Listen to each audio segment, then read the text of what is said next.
The world's terrorists are the United States. Look what we did to Iraq. Look what we did to Libya. Libya, the most successful country in all of Africa. The guy created the eighth wonder of the world with the way how he delivered water and turned deserts into farmland. And everybody had a house and everybody had education and healthcare. And we turned it into a failed state run by terrorists with open slave markets. Who did that? Barack Obama and Hillary Clinton did that. And they'll never have to pay a price for that. Barack Obama, the most they'll do is go, yep, that was a mistake.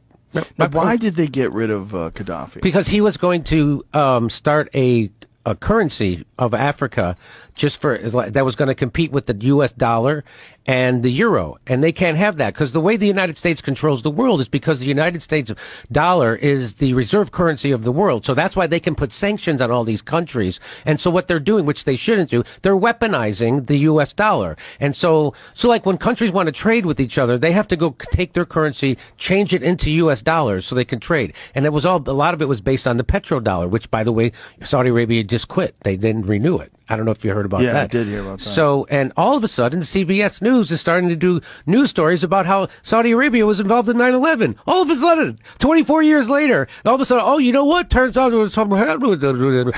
And they're like, you mean 2 weeks after they decided to not renew the fucking petrodollar? Now CBS News is allowed to talk about that and investigate it, which when I talked about it, it got demonetized. So that's why, because Gaddafi was doing that. Mm-hmm. He was going to set up a currency for all of Africa, and it was going to be based on have a gold standard.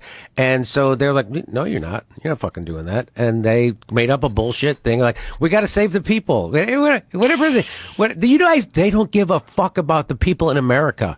They got veterans and everybody else living under every goddamn bridge in this country. You think if they gave a shit about those people, don't you think they'd start helping the people right outside the front door? Right. Instead of, no, we gotta go help people in Libya, and we gotta help people. It's about helping people in Ukraine, and it's about helping people in Taiwan, and it's about no. This is all about an upward transfer of money. This is about balkanizing countries and turning it over to BlackRock and Vanguard. That's what this is about.